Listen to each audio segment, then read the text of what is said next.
Hi everyone, it's me. For those of you who don't know me, my name is Alanna and I'm a Canadian, but I have been living here in the UK for the last 6 years. Today we are going to be sharing all of these secrets of British culture and how to fit in, especially if you are a new expat or you are someone who is looking to move to the UK. Now, I actually have a ton of British viewers. Hi, how's it going? I hope you are keeping cool currently. Wow, it's hot. I would absolutely love it if you could leave a comment down below of some advice for new expats coming to the UK. If you like this video and you want to see more videos of what it's truly like being a foreigner living in the UK, please consider subscribing. But without further ado, let's go. Number one, my biggest advice for new expats, for people new to British culture, is simply go with the flow. One of the things that you have to accept as an expat or an immigrant or a foreigner in literally any country is that things are going to be done differently than what you are used to. And you just have to go with it. So I think it's extremely helpful when you move abroad, when you move to the UK, just have an open mind, go with the flow. Things are going to be different, but rather than perhaps like a knee-jerk reaction and you rejecting, like, oh God, I don't like it that way. Just go with the flow.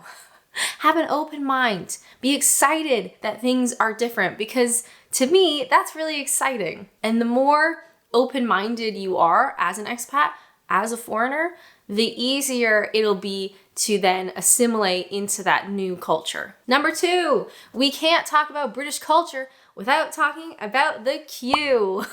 You must respect the queue at all costs, all right?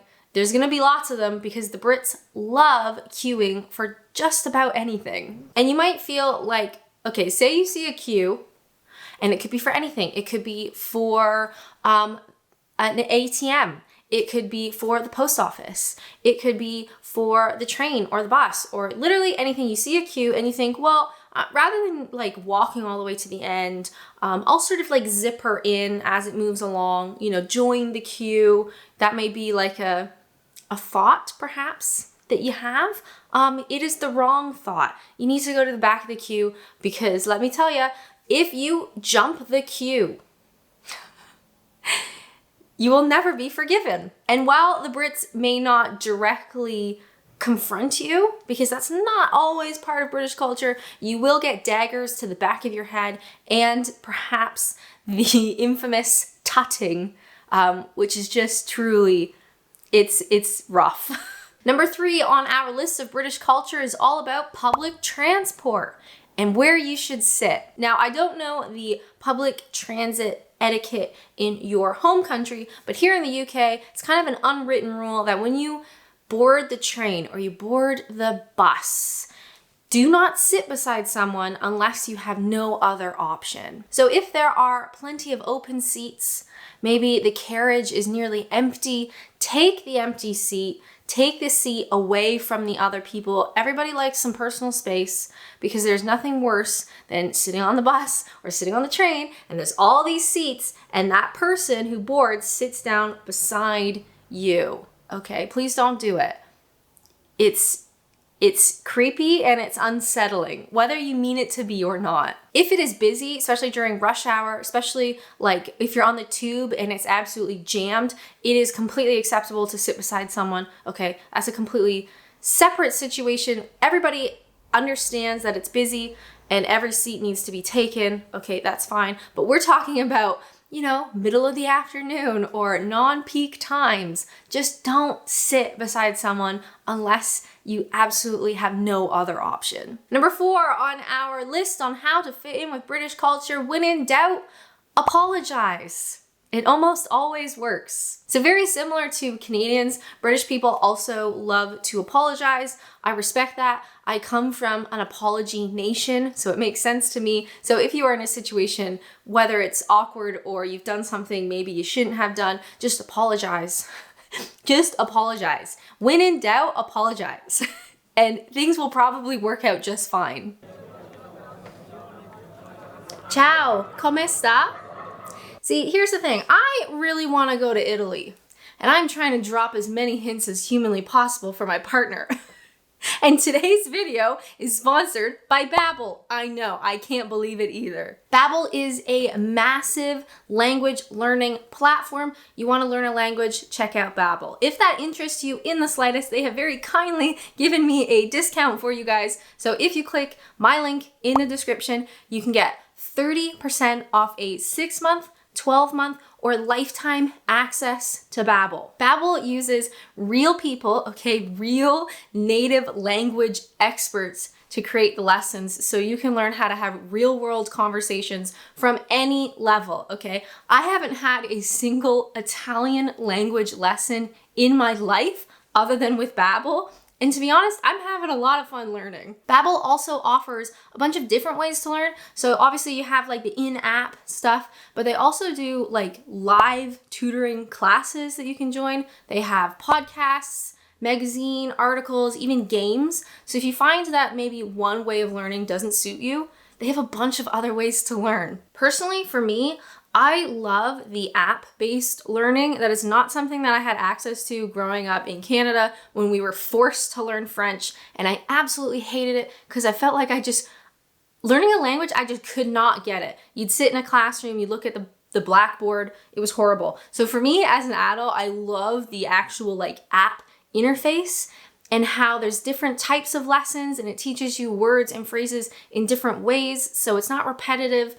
And it just, for me, it just clicks so much easier. And if you're not interested in Italian, I can't believe you wouldn't want to go to Italy. They got 14 other languages.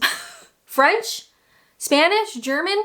What about Dutch? What about Indonesian? You can learn that with Babbel. If you're interested in learning a new language with Babbel, make sure to check out my link in the description. Again, you get 30% off. Hope you have a great time. And with that, let's get back to my video. Arrivederci. Next up, number 5, we have escalator etiquette. Yes, lots of etiquette today. Here in the UK, we have a very important rule when it comes to escalators. Those, moving staircases things that, I don't know how you would know what an escalator is. You know what I mean. When you are taking the escalator, you can stand on the right or you can walk on the left. If you stand on the left, you're an idiot.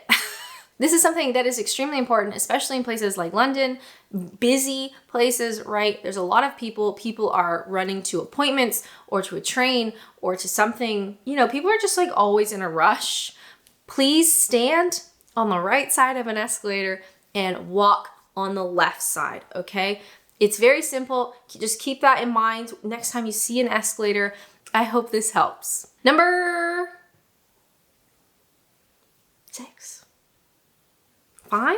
Number 6. Tea.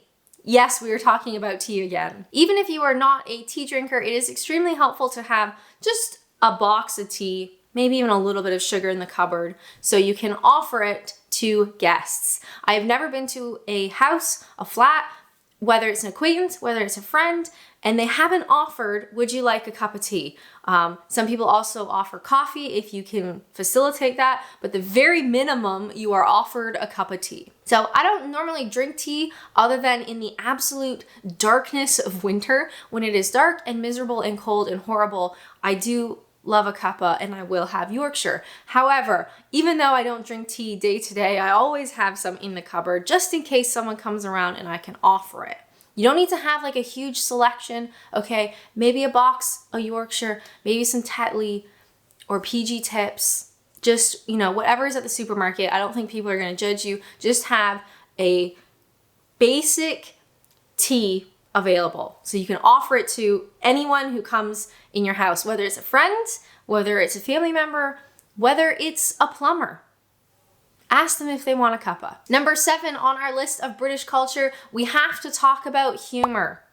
And with that, we also have to talk about sarcasm. Now, this can be quite jarring if you come from a country perhaps where the humor or the sarcasm is very different. Here it is a big part of culture. There is definitely a certain type of humor here and a lot of sarcasm, and it's something that you really just got to get used to. A big thing for me, I would say, is watch British television. So when I first moved to England, I didn't have a job yet. I was rejected for a whole bunch of jobs. At the interviews, they said no thank you. So I was at home quite a bit, applying to jobs, but also watching British TV, and I found it extremely helpful. It's overwhelming at first because you're like, I don't know any of these shows, I don't know any of these people. But if you put in the time, everything starts to make sense. So watching British TV is a great way to A, pick up the sense of humor, pick up the banter, pick up the sarcasm, also pick up the pop culture and the pop culture references that you're gonna be hearing and you don't understand. Watching TV is a great way of doing that, even if the TV show sucks. I can't tell you how many episodes of Can't Pay Will Take It Away I watched when I first moved here, because it was a lot. Same with Top Gear. Top Gear was on almost all day when I came here. I don't even like cars, so I would just watch it, and you pick up certain things about British culture that cannot be directly explained. So if you take away anything from this video, is to watch British TV. It is such a huge help. It will be overwhelming because you're like, Homes Under the Hammer, what is that? Just watch it. Just watch a couple episodes, watch different channels. You will start to absorb things that you're not even like conscious of. And suddenly British culture starts to make a lot more sense. Number 8, respect the round at the pub. So a thing I noticed here in the UK is around or the round when at a pub. So if you're with a group of people, perhaps from work or friends or whatever, if you are doing a round, one person will pay for all the drinks of the group, of the circle, of the round. That one person will pay for all of them. And it is expected that if you are part of the round, when it is your turn, you will then buy everybody's drink. So if you are part of the round, make sure that you then buy drinks for everybody as well. You do your part because that is what is expected. If you don't want to be part of the round, or maybe you don't really want to be drinking or drink that much, just tell people at the beginning, you know what, I'm just going to get my own drink. I just want one drink, you know. Gotta get home, whatever. Just tell people not to buy your drink, because if they do and you are part of the round, it really is expected that you will also participate. It's not something that I really experienced that much in Canada because, I mean, we didn't really go to the pub. That wasn't really a thing with any of my jobs or that kind of thing. If anything, you'd go to the bar and you maybe buy a drink for your friends, but it was much less informal, where I feel like the round here is like quite cemented in the rules. But if you are part of the round and there's like 4 or 5 of you there, like in the round, it certainly gives you a great opportunity to try a bunch of different drinks. Personally, for me, I'm a cider lady. I love trying different ciders. And if I'm gonna be having 4 or 5 drinks, it gives me great opportunity to try 4 or 5 different ciders. And I definitely recommend try as much stuff as you can, okay? Just try it all. That actually wasn't part of my list, but I'm saying it right now. Try as much stuff as you can, food and drink. Number 9, an umbrella. Go ahead and buy a small umbrella. I have a small one that's in like a little case. You can probably get them on Amazon. Buy a small umbrella, keep it with you at all times. I always throw it into my little like backpack or into my purse because you never can tell when it's about to rain. Number 10, about British culture is quite frankly the word British. It's a bit more complicated than that. Okay, this can be really confusing, especially because like Canada, this is not something that I'm familiar with. So let me break it down in the most foreigner way possible. British is the overarching term, right? People have a British passport, but they may in fact be Northern Irish, Scottish, Welsh, or English. And some people would much prefer to be referred to as that particular word than British.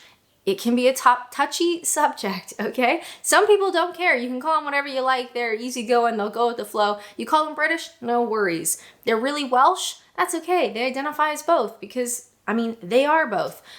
It's just a complicated subject. Now, in my videos, I typically say British primarily because it's just faster and I can't be saying like Welsh, English, Northern Irish, Scottish each time. It's just for ease. I just say British. Same with like YouTube titles. there's less characters in British than in naming all the individual countries. That's just for me. But in real life, some people are totally fine with being referred to as British. Some people would much rather be referred to as Scottish, if that's, you know, what they are. Don't call a Welsh person Scottish, obviously. You know what I mean? It just can be a bit confusing. So just maybe keep that in mind. Okay, just something to consider. And number 11, simply watch and learn. With time, you will slowly pick up what British culture means and what it means to you by simply watching and learning from the people around you, especially when you are actually working. I found working in an office was such a great learning experience because I really got to learn about culture firsthand, you know, from real people, from day-to-day life. Watching TV, like I mentioned, is a big one for this as well. Just watch, just learn, observe, and slowly you will start to pick it up. I think a lot of us, especially if you are interested in moving to the UK, it's probably fair to say that you are aware of certain stereotypes, right? We talk about stereotypes on this channel quite a bit. Some of them are rooted in reality. Some of them are completely nonsense. Some of them are like a little bit true, a lot true. Some of them are just completely ridiculous. So while you may be aware of some stereotypes, maybe keep those on the back burner. You know, don't let them cloud your judgment. Just simply observe life here in the UK, wherever it is you end up settling, whether it is a big city like London or a small town or village or wherever in between. Watch, listen, observe, and before you know it, honestly, you'll figure it out. If you like this video and you want to watch more videos, why not check out this one where I share secret hacks for expats to successfully live in the UK. But as always, thank you guys so much for watching, and until next time, bye!